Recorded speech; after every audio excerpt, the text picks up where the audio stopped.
বিসমিল্লাহির রহমানির রহিম। মঙ্গলবার 8ই জুলাই 2025 দৈনিক করতোয়া সংবাদপত্রের আন্তর্জাতিক খবর। ইরাকে সামরিক অভিযানে 8 তুর্কি সেনা নিহত। লোহিত সাগরে জাহাজে হামলা, আগুন, ডুবে যাওয়ার সংখ্যা।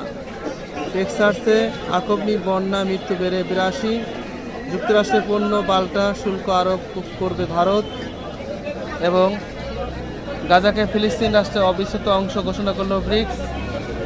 ব্রাজিলের দক্ষিণ পূর্বাঞ্চলীয় শহর রিও ডি জেনেরিওতে শুরু হয়েছে ব্রিক্স সম্মেলন। এবং ব্রিক্সের পক্ষ নিলে 10% বেশি শুল্ক আরোপের হুমকি ট্রাম্পের। এবং ইসরায়েলের হুথিদের পাল্টা ক্ষেপণাস্ত্র হামলা। তুরস্কে 3 বিরোধী দলীয় মেয়র গ্রেপ্তার। এবং রাতে 9 ঘন্টা করে ঘুমিয়ে 13 লাখ টাকা পুরস্কার। এবং 12 বছর ডিউটি না করে 40 লাখ টাকা বেতন পেলেন পুলিশ কনস্টেবল। অজগরের পেটে পাওয়া গেল নিখোঁজ কিশোর। এই ছিল উল্লেখযোগ্য আন্তর্জাতিক খবর দৈনিক করতোয়া সংবাদপত্রে। ধন্যবাদ।